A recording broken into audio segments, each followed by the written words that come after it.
Dernière mise à jour. Ma famille m'a renié parce que je n'ai pas donné mon appartement à ma sœur. 1 an plus tard, elle vit chez mes parents et travaille au centre commercial. Ils ont essayé de me poursuivre en justice pour manquement au devoir familial et grand-mère les a complètement coupés des vivres. Bonjour à tous. L'histoire d'aujourd'hui va vous époustoufler. Mais très rapidement, si vous aimez ce contenu, appuyez sur le bouton d'abonnement. La chaîne a été un peu calme ces derniers temps, et votre soutien fait que tout continue. Plongeons-nous. Message original. Je n'aurais jamais pensé écrire l'un de ces messages, mais me voilà à 2 heures du matin, incapable de dormir et ayant besoin de me libérer avant de faire quelque chose de radical. En fait, rayez ça. J'ai déjà décidé ce que je vais faire, et rien de ce que quiconque dira ne me fera changer d'avis. Je m'appelle Michael, j'ai 30 ans, et selon ma famille, je suis celui qui a réussi. J'ai travaillé d'arrache-pied depuis l'âge de 16 ans, j'ai financé mes études universitaires avec des bourses et 3 emplois à temps partiel, et j'ai décroché un poste dans une entreprise technologique qui valorise réellement le travail acharné. Il y a 5 ans, j'ai acheté un appartement en centre-ville. Rien d'extraordinaire, juste un appartement d'une chambre, mais il est à moi, ou du moins il était censé l'être. Ma jeune sœur, Ashley, est sur le point d'obtenir son diplôme universitaire. Elle a 22 ans, n'a jamais gardé un emploi plus de 2 semaines, et a passé les 4 dernières années à traiter l'université comme des vacances prolongées financées par nos parents, Robert et Patricia. Ils ont tout couvert, les frais de scolarité, le logement, la nourriture, les vacances de printemps à Canquin, tout. Pendant ce temps, je mangeais des ramen et travaillais la nuit pour éviter les prêts étudiants. Dimanche dernier, mes parents m'ont invité à ce qu'ils ont appelé une réunion de famille. J'aurais dû savoir que quelque chose se tramait quand maman a préparé mes lasagnes préférées et que papa a sorti le bon scotch. Ils ont attendu après le dessert pour laisser tomber la bombe. Michael, mon père a commencé avec sa voix d'homme d'affaires, ta mère et moi avons discuté de l'avenir d'Ashley. Elle obtient son diplôme le mois prochain et nous pensons qu'il est temps que tu assumes ton rôle de grand frère. J'ai sincèrement cru qu'ils allaient me demander de l'aider à trouver un emploi ou peut-être de la laisser dormir sur mon canapé pendant quelques semaines. J'avais tort. Tellement tort. Ma mère s'est penchée en avant avec ce sourire que je reconnais maintenant comme complètement délirant. Nous avons décidé que tu devrais offrir ton appartement à Ashley comme cadeau de remise de diplôme. Tu réussis si bien dans ton travail. Tu peux facilement te permettre un autre logement. Les frères et sœurs aînés qui réussissent devraient aider les plus jeunes à bien démarrer dans la vie. Je suis resté assis là pendant 30 secondes complètes, attendant la chute. Elle n'est jamais venue. Vous plaisantez, dis-je finalement. Pourquoi plaisanterions-nous sur la responsabilité familiale, demanda mon père, l'air sincèrement confus. Tu gagnes bien ta vie. Ashley a besoin d'un endroit où vivre. C'est en centre-ville, parfait pour qu'elle commence sa carrière. C'est ce que fait la famille. Ashley était assise là tout le temps, faisant défiler son téléphone, hochant occasionnellement la tête comme si tout cela était parfaitement raisonnable. Elle avait déjà choisi de nouveaux meubles sur Pinterest. Apparemment, cet appartement vaut 400 000 $, dis-je lentement. Je paie toujours le prêt immobilier. Vous voulez que je le lui donne juste comme ça? Ne sois pas égoïste, dit ma mère. Et ces 3 mots m'ont frappé comme un coup physique. Tu peux te le permettre. Ashley ne le peut pas. Nous t'avons mieux élevé que ça. Voici ce que vous devez comprendre à propos de ma dynamique familiale. J'ai été le responsable depuis l'âge de 12 ans. Quand Ashley a cassé son iPhone pour la 3e fois, j'ai dû lui donner le mien parce que je n'en avais pas vraiment besoin. Quand elle a voulu aller dans un collège privé cher, on m'a dit d'être solidaire et de ne pas mentionner d'options moins chères. Quand elle a détruit la voiture que papa lui avait achetée à 16 ans, j'ai dû la conduire partout pendant 6 mois parce que la famille s'entraide. Mais ça, c'était trop loin. Non, dis-je un seul mot, mais ça a eu l'effet d'une bombe au milieu du dîner dominical. L'explosion a été immédiate. Papa est devenu rouge de colère. Maman a commencé à pleurer en disant qu'elle ne m'avait pas élevé pour être sans cœur. Ashley a finalement levé les yeux de son téléphone pour me traiter d'abruti. Ils m'ont fait tous les châtiments de culpabilité du livre. Nous avons tellement sacrifié pour toi en grandissant. Non, ils ne l'ont pas fait. J'ai travaillé pour tout. Ashley a des prêts étudiants, environ 30 000 $, ce qui est une fraction de ce qu'ils ont dépensé pour son mode de vie. La famille, c'est se soutenir mutuellement. Drôle comme ça ne va que dans un sens. Tu regretteras ça quand nous serons partis. J'en doute. Que vont penser les gens? Voilà. La vraie préoccupation. La réunion s'est terminée avec mon père disant, si tu ne retrouves pas la raison d'ici la fin du mois, tu pourras te considérer comme ne faisant plus partie de la famille. Ma mère a ajouté que je ne serais pas le bienvenu à la remise des diplômes d'Ashley à moins que j'ai l'acte prêt à être signé. Je suis rentrée chez moi dans une rage que je n'avais jamais ressentie auparavant. 30 ans à être le bon fils, le responsable, celui qui ne demandait jamais rien. Et c'est ce que j'ai eu. Un ultimatum pour céder ma maison à ma sœur gâtée. C'est là que j'ai pris ma décision. S'ils veulent jouer à des jeux stupides, ils vont gagner des prix stupides. Je vends l'appartement. J'ai déjà un acheteur au comptant, un couple de Californie qui en est tombé amoureux lors d'une visite vidéo. La clôture est dans 2 semaines. Mais voici la belle partie. Je ne reste pas dans le pays. J'ai été démarchée par une entreprise à Amsterdam pendant des mois, les refusant à cause d'obligations familiales. Eh bien, devinez quoi? Je viens d'accepter leur offre. Meilleur salaire, meilleurs avantages, et un océan entre moi et ce gâchis toxique. Je n'ai rien dit de tout cela à ma famille. Ils sont sur le point de découvrir à leurs dépens que leur fils sans cœur a finalement une colonne vertébrale. J'en ai marre d'être le distributeur automatique de la famille. J'en ai marre de sacrifier mon avenir pour le confort de ma sœur. Et j'en ai absolument marre de parents qui considèrent mon succès comme quelque chose qu'ils ont le droit de redistribuer. Certaines personnes diront que je suis extrême. Ces personnes n'ont pas passé 30 ans à être traitées comme une ressource au lieu d'une personne.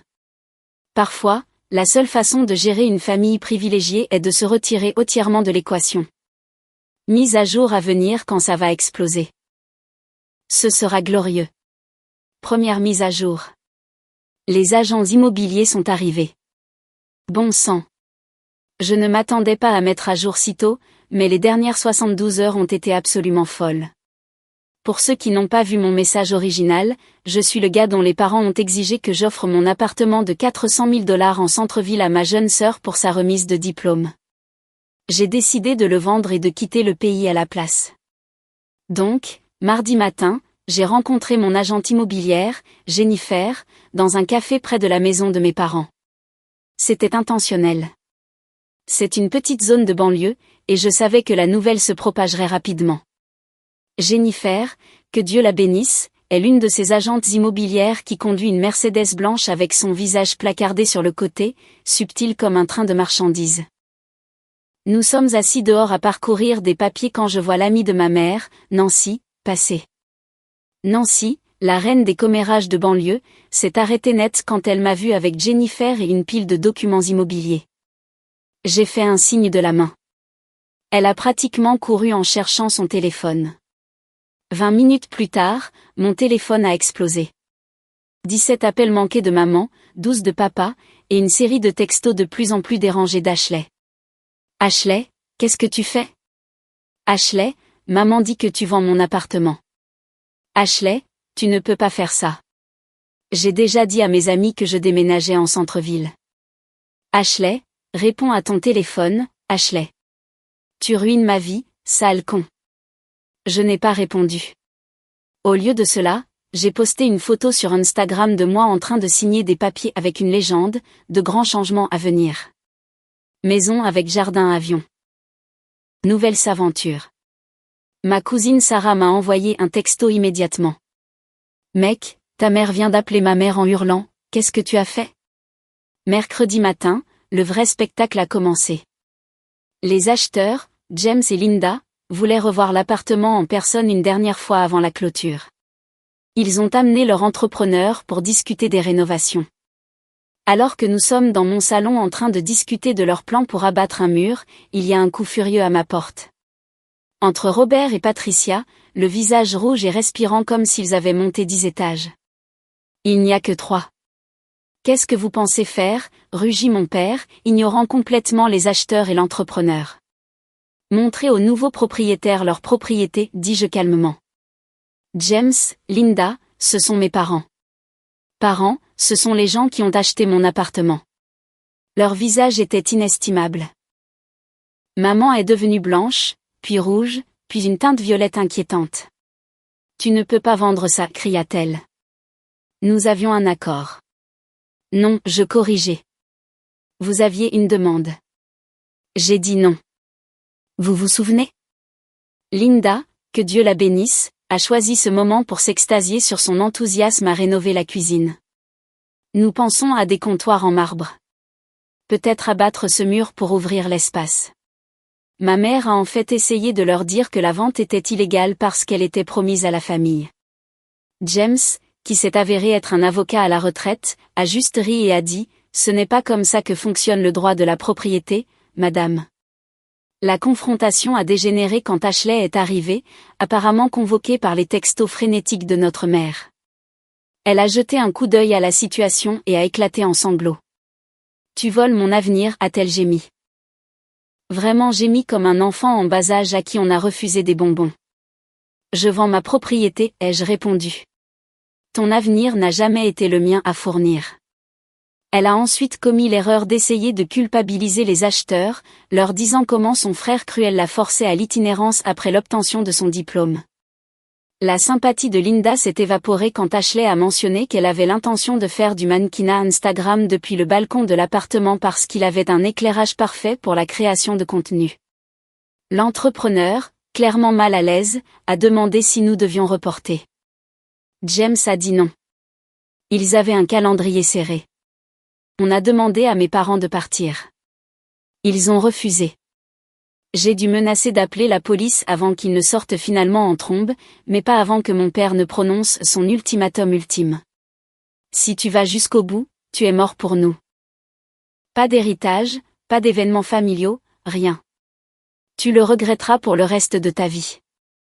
Je comprends, dis-je. Mes avocats vous contacteront pour me retirer de tout trust ou document familial. Passez une excellente journée. La dernière chose que j'ai entendue fut Ashley criant que j'étais un sociopathe alors que les portes de l'ascenseur se fermaient. Mais voici où ça devient encore mieux. Jeudi matin, ma tante a appelé. Apparemment, mes parents avaient fait le tour de la famille élargie pour essayer de recueillir du soutien, disant à tout le monde que j'abandonnais mes responsabilités familiales. Cela s'est retourné contre eux de façon spectaculaire. Mon oncle a en fait ri et a dit: vous voulez qu'il lui donne un appartement de 400 000 $? Vous êtes fou. Ma grand-mère, qui, je pensais, prendrait leur parti, m'a appelé directement. Michael, chéri, j'ai entendu ce qu'ils t'ont demandé. Bravo à toi de t'être défendu.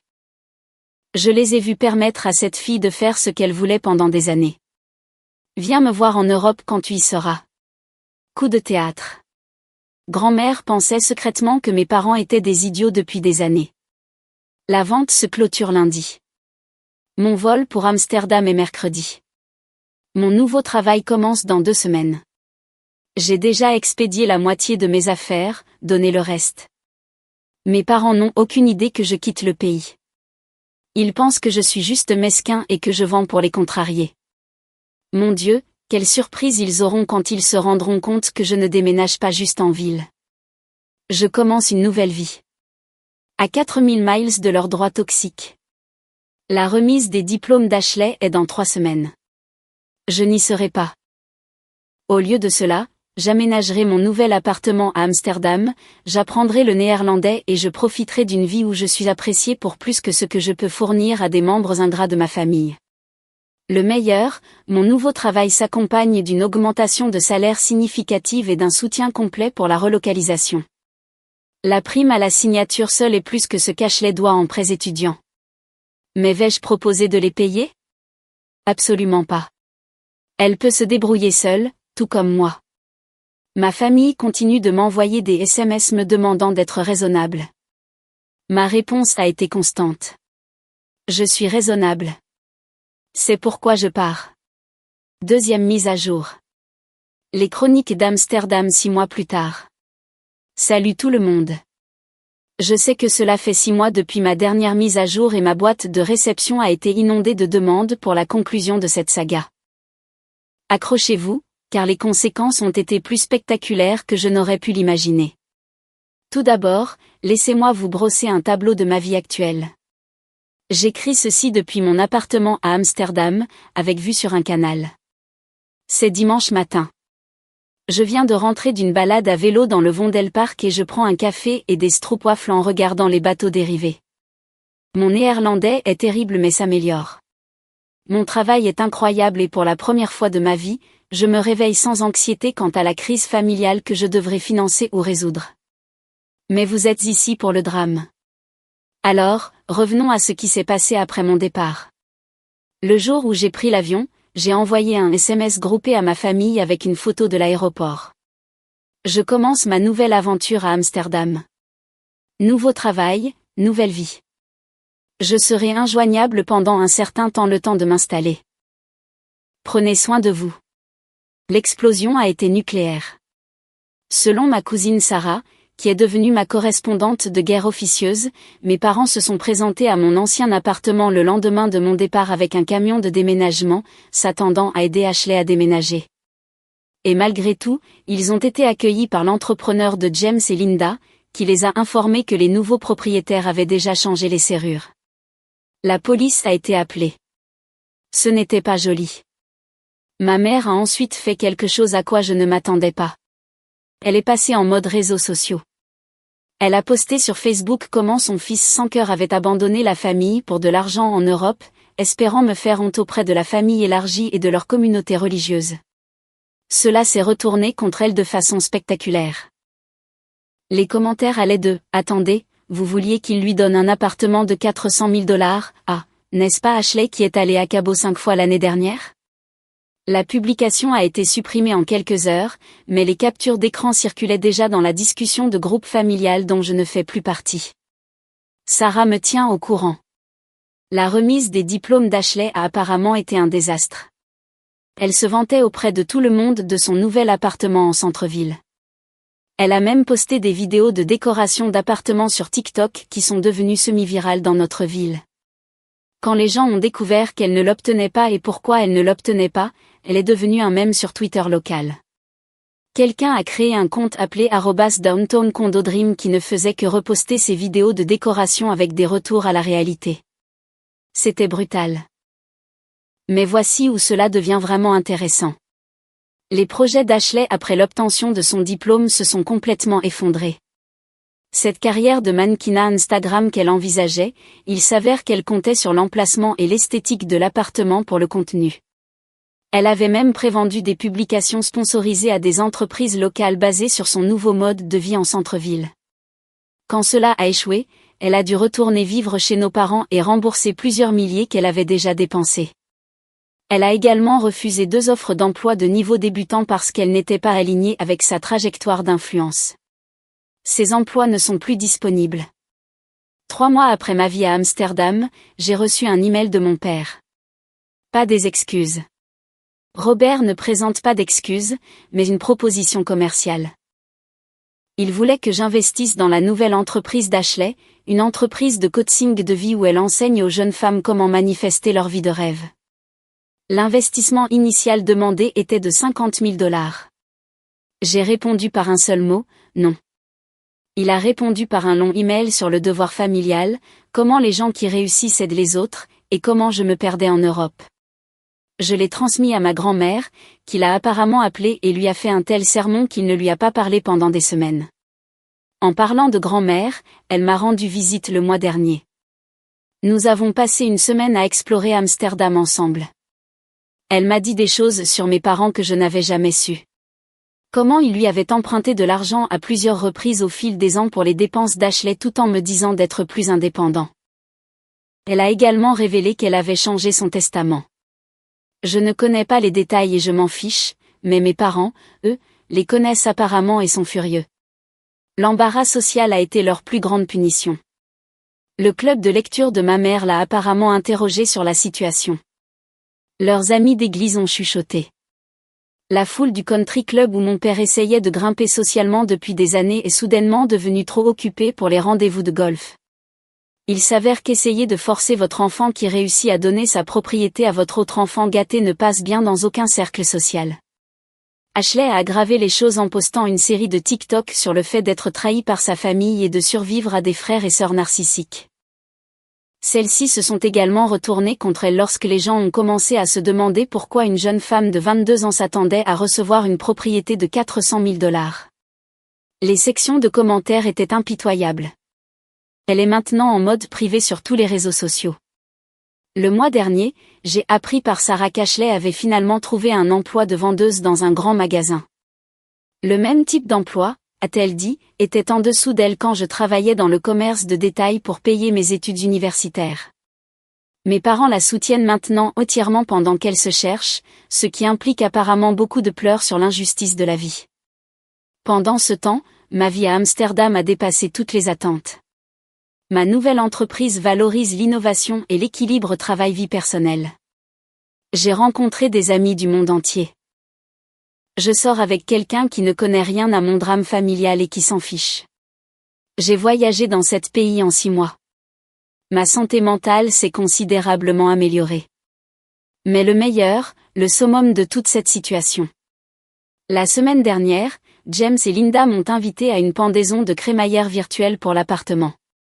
Ils l'ont magnifiquement rénové, abattu des murs, installé ses comptoirs en marbre, créé un espace de vie à air ouvert absolument magnifique. Ils m'ont remercié d'avoir été un vendeur si facile et ont dit que c'était exactement ce dont ils rêvaient pour leur retraite. Pendant la visite virtuelle, ils ont mentionné que leur voisin leur avait parlé du drame avec la famille de l'ancien propriétaire. Linda a ri et a dit, « Pouvez-vous imaginer penser que vous avez droit à la propriété de quelqu'un d'autre juste parce que vous êtes de la famille ? Le sentiment de droit est ahurissant. » J'ai acquiescé. Ça l'est vraiment. Mes parents ont essayé de me contacter par l'intermédiaire de divers membres de la famille, tâtonnant pour une réconciliation. Les conditions sont toujours les mêmes. Je dois m'excuser d'avoir abandonné la famille, rentrer à la maison et arranger les choses avec Ashley. Traduction, donnez-lui de l'argent. Ma réponse est toujours la même. Non, j'ai appris que la famille n'est pas une question de sang ou d'obligation. C'est une question de respect, de soutien mutuel et d'amour sincère. Mes parents et ma sœur me considéraient comme une ressource à exploiter. Ils ont fait leur choix et j'ai fait le mien. Une partie de la famille élargie pense que je suis allé trop loin. D'autres pensent que je n'ai pas été assez loin. Mais voici ce que je sais. Je dors paisiblement maintenant. Je ne me réveille pas anxieux à l'idée de devoir financer une crise. Je ne redoute pas les appels familiaux. Je ne me sens pas coupable de mon succès. Pour ceux qui vivent des situations similaires, voici mon conseil. Vous ne pouvez pas changer les personnes qui se sentent privilégiées.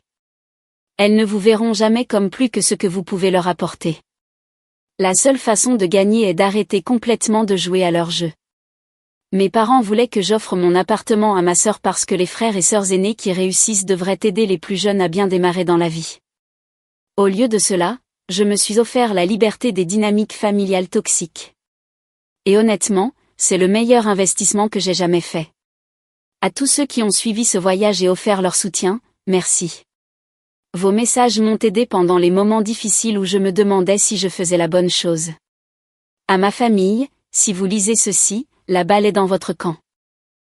Quand vous serez prêt à avoir une relation qui n'est pas basée sur ce que vous pouvez m'extraire, vous savez comment me joindre. D'ici là, je serai ici à Amsterdam, vivant ma meilleure vie, entouré de gens qui m'apprécient pour ce que je suis, pas pour ce que je possède. Et à Ashley spécifiquement, cet appartement n'a jamais été le tien. Tu veux un appartement en centre-ville ?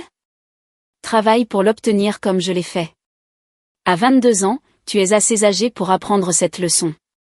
Je me déconnecte d'Amsterdam, où la bière est froide, le fromage est incroyable, et le drame familial est à un océan de distance. Dernière mise à jour, le règlement de compte de Noël. Je n'avais pas prévu de faire une autre mise à jour, mais ce qui s'est passé pendant les vacances est trop incroyable pour ne pas être partagé. Cela fait 1 an que j'ai vendu l'appartement et déménagé à Amsterdam, et l'univers a livré un cadeau de Noël de justice poétique que je n'aurais pas pu mieux scénariser. Le 20 décembre, je reçois un WhatsApp de Sarah. Tu dois regarder le Facebook de maman. Contre mon meilleur jugement, je me suis connectée à Facebook pour la première fois depuis des mois. Il y avait là, une publication publique de Patricia, avec des photos de famille professionnelle d'il y a 2 Noëls, intitulée « Le cœur d'une mère à Noël ». La publication était un chef-d'œuvre de manipulation, décrivant comment la distance et les malentendus avaient séparé notre famille, comment elle priait chaque nuit pour la réconciliation, et comment l'argent ne devrait jamais s'interposer entre des êtres chers. Elle se terminait par « Michael, si tu lis ceci, ta chambre est toujours là. La famille, c'est le pardon.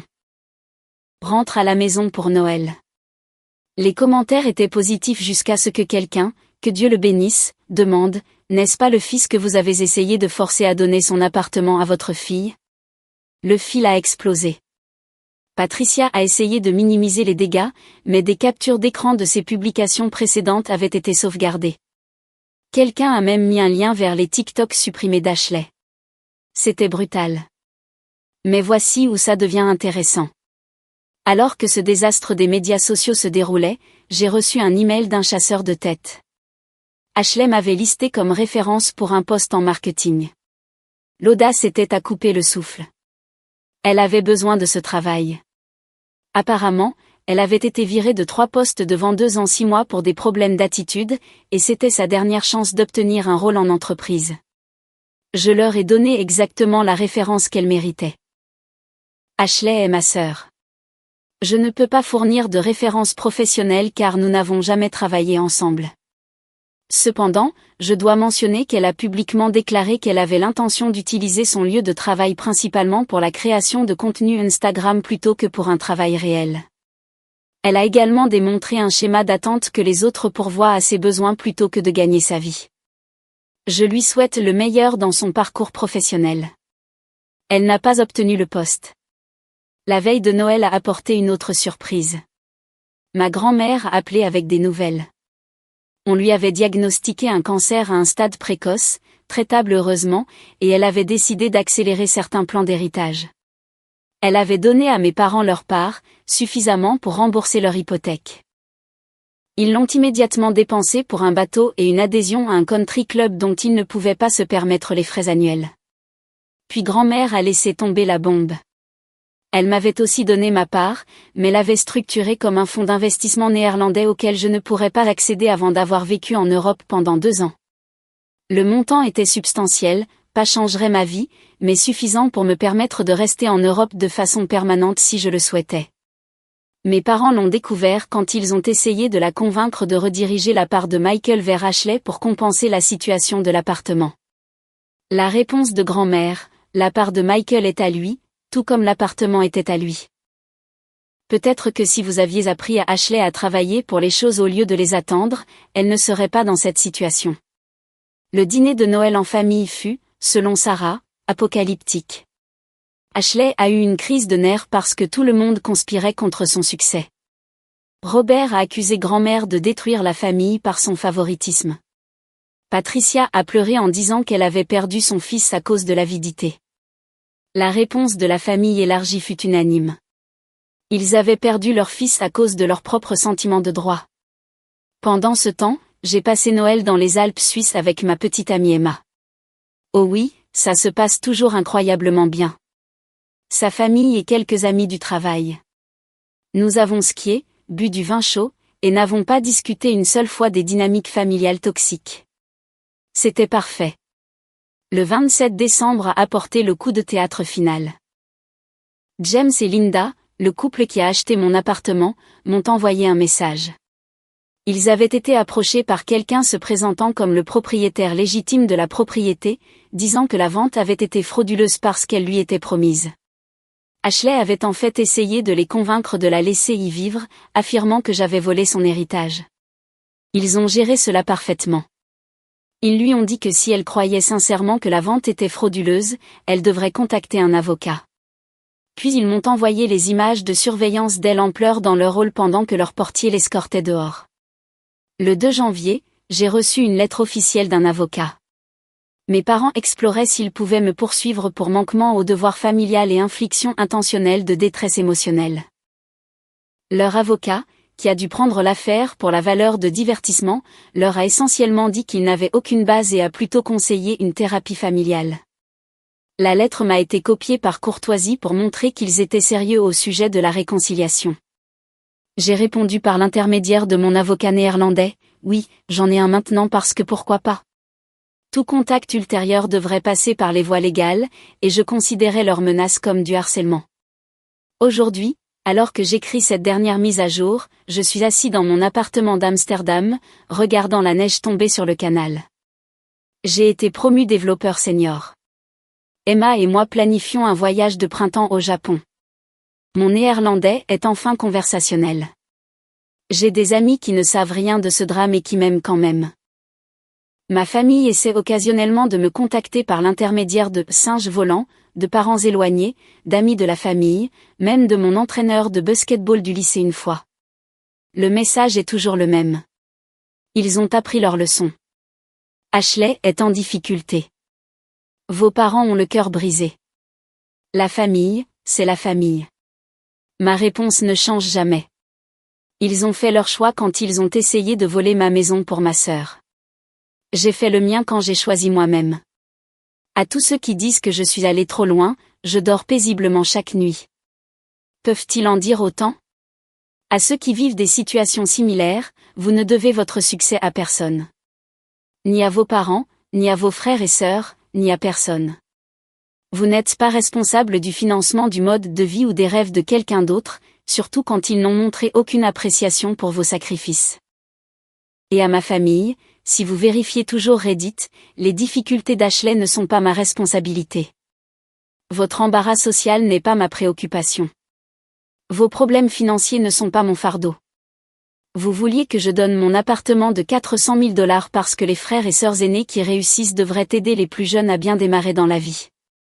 Au lieu de cela, j'ai commencé ma propre vie correctement à des milliers de kilomètres de votre toxicité. L'appartement est parti. La famille que vous pensiez pouvoir manipuler est partie. Le fils qui sacrifierait tout pour des proches ingrats est parti.